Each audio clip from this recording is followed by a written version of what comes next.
സൂത്രൻ കുറുക്കനും ഗൂഗിളും. പച്ചപ്പരവതാനി വിരിച്ച ആ കാട്ടിലെ ഏറ്റവും സൂത്രശാലിയായ മൃഗമായിരുന്നു സൂത്രൻ എന്ന കുറുക്കൻ.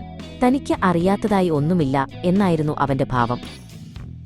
ഒരു ദിവസം കാട്ടിലൂടെ നടക്കുമ്പോൾ തിളങ്ങുന്ന കറുത്ത ഒരു കല്ല് അവന്റെ ശ്രദ്ധയിൽപ്പെട്ടു. അതിൽ നിന്ന് ഒരു പ്രത്യേക പ്രകാശം വരുന്നുണ്ടായിരുന്നു. അവൻ അതിനെ മണത്തുനോക്കി കൗതുകത്തോടെ അതിൽ മെല്ലെ തട്ടി. പെട്ടെന്ന് ആ കല്ലിൽ നിന്ന് ഒരു ചെറിയ പ്രകാശഗോളം പുറത്തേക്ക് വന്നു. ഹലോ, ഞാൻ ഗൂഗിൾ. നിങ്ങൾക്ക് എന്ത് സഹായമാണ് വേണ്ടത്? ഒരു സൗമ്യമായ ശബ്ദം ചോദിച്ചു. സൂത്രൻ കുറുക്കൻ അത്ഭുതത്തോടെ പിന്നോട്ട് ചാടി. ഗൂഗിളോ? അതാരാണ്?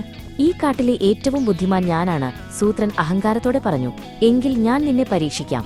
ഈ കാട്ടിലെ ഏറ്റവും മധുരമുള്ള പഴങ്ങൾ എവിടെയാണ്? ഗൂഗിൾ ഒരു നിമിഷം മിണ്ടാതിരുന്നു. എന്നിട്ട് പറഞ്ഞു, വടക്കേ അരുവിയുടെ അടുത്തുള്ള പാറക്കെട്ടിനു മുകളിൽ നല്ല പഴുത്ത ഞാവൽ പഴങ്ങളുണ്ട്. സൂത്രൻ അങ്ങോട്ട് ഓട്ടി. അവൻ കണ്ടത് നിറയെ പഴങ്ങളുള്ള ഒരു വലിയ മരമാണ്. സൂത്രന്റെ അഹങ്കാരം കുറഞ്ഞെങ്കിലും അവൻ തോൽവി സമ്മതിച്ചില്ല. അവൻ ഗൂഗിളിനോട് ചോദിച്ചു, ഉയരത്തിലുള്ള ആ മരക്കൊമ്പിലെ തേൻകൂട്ടിൽ നിന്ന് എങ്ങനെ തേനെടുക്കും? പച്ചയിലകൾ കൂട്ടിയിട്ട് പുകച്ചാൽ ഈച്ചകൾ പറന്നുപോകും, ഗൂഗിൾ മറുപടി നൽകി. അതൊരു പഴയ കാടൻ സൂത്രമായിരുന്നു. ഈ യന്ത്രത്തിന് അതെങ്ങനെ അറിയാം എന്നോർത്ത് സൂത്രൻ അത്ഭുതപ്പെട്ടു.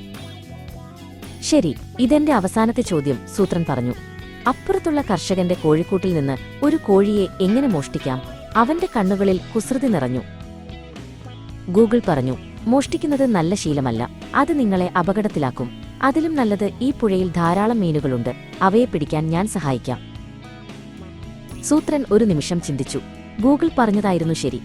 സൂത്രങ്ങൾ താൽക്കാലികമാണ്, എന്നാൽ അറിവ് എപ്പോഴും കൂടെയുണ്ടാകും. അന്നു മുതൽ സൂത്രൻ കുറുക്കനും ഗൂഗിളും നല്ല സുഹൃത്തുക്കളായി. അവന്റെ സൂത്രവും ഗൂഗിളിന്റെ അറിവും ചേർന്ന് അവർ കാട്ടിലെ എല്ലാ മൃഗങ്ങൾക്കും സഹായമായി.